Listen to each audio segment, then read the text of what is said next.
En fait, à chaque match à domicile de l'OM, j'ai l'impression de refaire les mêmes débriefs. Je ne sais pas pour vous si vous l'analysez comme ça.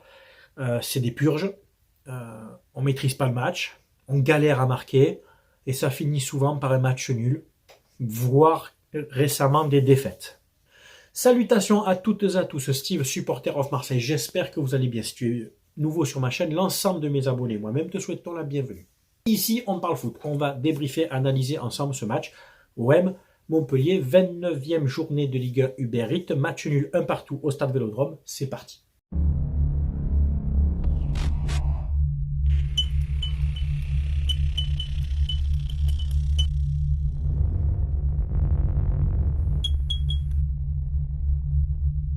Tout d'abord, je voudrais faire une grosse dédicace. Il y avait des membres de ma famille qui étaient, bon, ils sont abonnés, qui sont au stade, donc en tribune gagnée, ma sœur, mon neveu, mon père.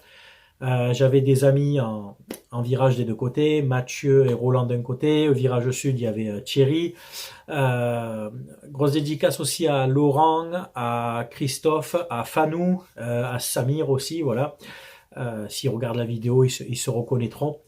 Bon, on n'a pas, voilà, ça n'a pas passé une bonne soirée, hein. En plus, le virage sud était privé du CU 84, décision administrative suite au fumigène contre Strasbourg. Bon. Maintenant, visiblement, les clubs et les groupes de supporters auront droit au fumigène dans les stades, donc c'est une belle avancée, donc ça sera réglementé, bien entendu, mais c'est déjà une belle avancée. Bon, du coup, il manquait quand même la moitié des supporters du virage sud. Ça n'a pas empêché que le stade soit encore plein, ça n'a pas empêché qu'il y ait eu de l'ambiance, qu'on vous a entendu chanter des deux côtés, qu'il y avait de l'engouement, mais malheureusement, encore une fois, on ne ramène pas les 3 points. Alors, la compo, je te la mets ici tout de suite. Ruben Blanco dans les buts, ça c'est bien. Rongier en axe droit, Gigot, Kolasinac, Tavares, Klos pour les pistons. À la récupération, on avait Guendouzi, Verretou, et le trio offensif, c'était Malinowski, Sanchez et Vitinha enfin. Sanchez associé à Vitinha, et d'ailleurs j'en parlais avec des collègues de travail, Sanchez qui peut jouer ce rôle de 9,5 derrière l'attaquant, de faux 10 en fait, parce que techniquement, on est tous d'accord, on a vu qu'il avait une palette technique assez complète. De par son petit gabarit, il a un centre de gravité bas et il arrive à s'extirper des fois au milieu de 3-4 joueurs. Il est assez juste techniquement. Il a essayé de remiser quelques fois sur Vitinha une touche de balle. Malheureusement, à l'image du match et de toute l'équipe, ni l'un ni l'autre n'ont réussi à se mettre en évidence. Il y avait une grosse défense de Montpellier qui nous a pris en compte. Montpellier a joué comme Nice, quand Nice nous a tapé, comme un degré en dessous, mais enfin mieux qu'eux, mais comme Annecy, hein, qui était venu pour défendre et a joué en contre. Et c'est clairement ce qui se passe au Stade Vélodrome depuis quelques semaines, depuis quelques mois. Les équipes nous attendent parce qu'ils savent qu'on presse haut, nos pistons montent, ça part dans le dos de nos pistons. Il y a une couverture qui n'est pas bien assurée au niveau du milieu de terrain pour comment dire, élargir la couverture sur les ailes. Et en fait, on se prend des contres assassins. L'ouverture du score, donc c'est Wabi Kazri au bout d'une vingtaine de minutes de jeu qui se balade au milieu de terrain et qui a promené Guendouzi. Bref, deux passes, ça arrive dans les pieds de l'attaquant de Montpellier qui à bout portant fustige Ruben Blanco qui pouvait pas faire grand chose. Malgré qu'il ait fait un bon match, je trouve, il a été juste au pied dans le jeu aérien. Il n'avait pas eu grand chose à faire, hein. Au niveau des frappes, Montpellier c'est 3 frappes cadrées et nous c'est seulement 2 frappes cadrées dont le penalty. Je dis c'était vraiment pas un beau match. La première mi-temps, jusqu'à la demi-heure de jeu, on s'est fait balader les gars. On s'est fait promener et c'est incroyable. Alors, il y a cette polémique du fait qu'on joue le vendredi. C'est vrai que c'est pas génial. Retour des internationaux, il y a beaucoup de joueurs qui n'étaient pas titulaires à cause de ça, comme Under, comme Mbemba. Bon, Tavares lui était titulaire et il avait joué avec les U21 du Portugal, tout comme Vitinha. Mais c'est vrai que je trouve ça un peu limite de la part de la Ligue de programmer ce match-là à 21h. Mais bon, on va pas se cacher derrière ça. Il ne faut pas se cacher derrière ça parce que de toute façon, on n'a pas produit grand-chose, quoi. On égalise par Guendouzi sur un penalty obtenu grâce à Sanchez, un ballon dans la surface, Sanchez qui se la contrôle pied droit, frappe pied gauche, et c'est Sakho, l'ancien défenseur du PSG, qui du coup la touche, donc penalty logique. transformé par Guendouzi. J'aurais préféré que ça soit Sanchez pour ses stats, pour son classement des buteurs de Ligue 1, même si on sait qu'il va pas finir meilleur buteur, mais tu vois, enfin, on va dire qu'il tienne un peu la corde encore, mais bon, Guendouzi a pris ses responsabilités et on égalise avant la mi-temps. Deuxième mi-temps, il s'est pas passé grand-chose, quoi. À l'heure de jeu, Vitinha a été remplacé par Under, du coup c'est Sanchez qui a pris le poste de 9. Mbemba a remplacé Guendouzi, et c'est donc Rongier qui a repris une place de milieu de terrain. Et à la 75e à peu près, Payet a eu donc un peu plus de temps de jeu, remplacé Malinowski, transparent, Malinowski. Vraiment, je l'ai pas vu du tout.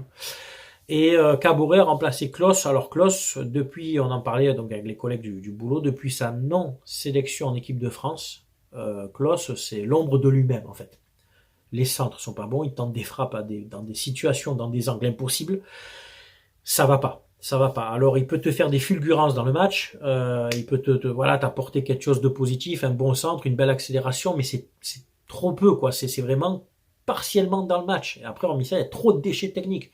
Hier encore, défensivement, on n'était pas trop mal, notamment par Gigot et Kolasinac. Kolasinac qui a encore fait un match plein, qui finit à chaque fois sur les rotules.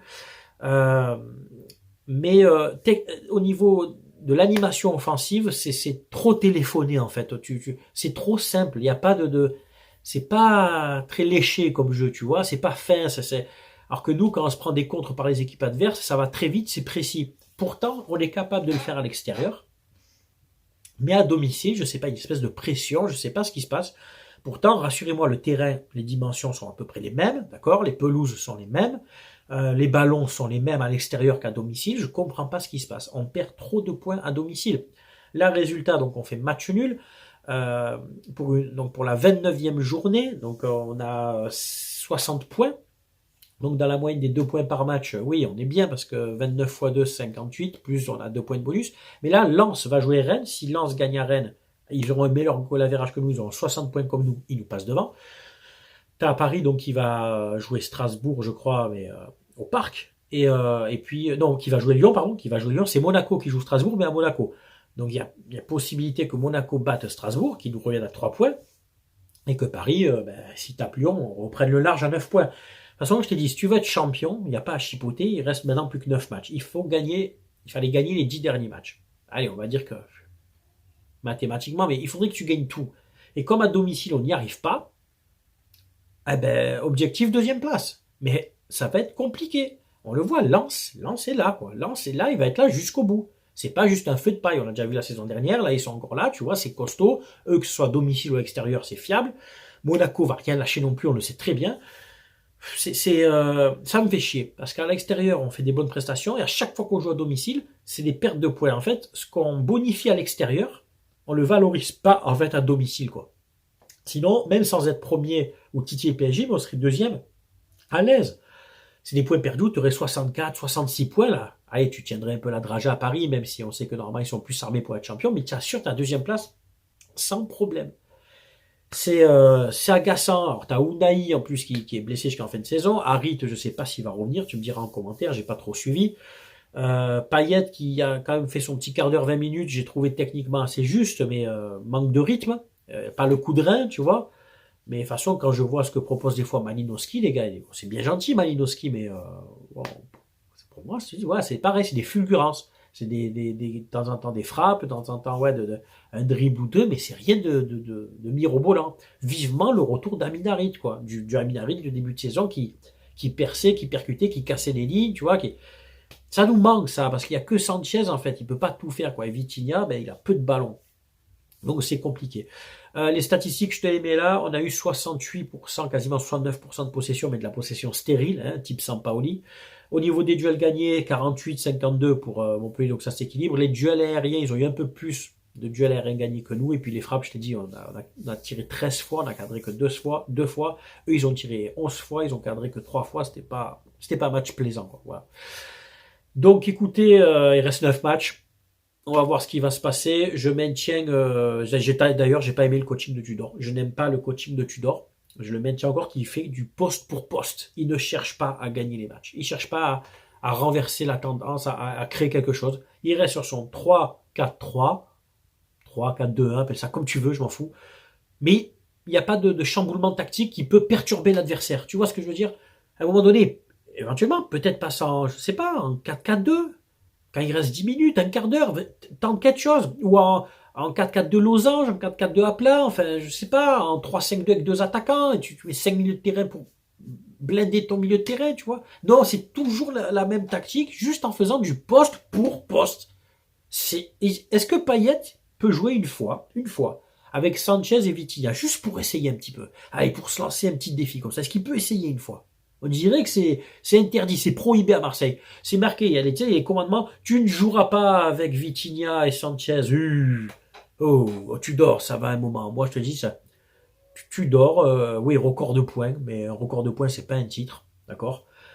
Éliminé par Annecy, donc merci. Coupe Ligue des Champions, lamentable. Donc pour moi, c'est pas waouh. Voilà, avec l'effectif qu'il a, désolé, il peut faire mieux. Je suis désolé. Voilà.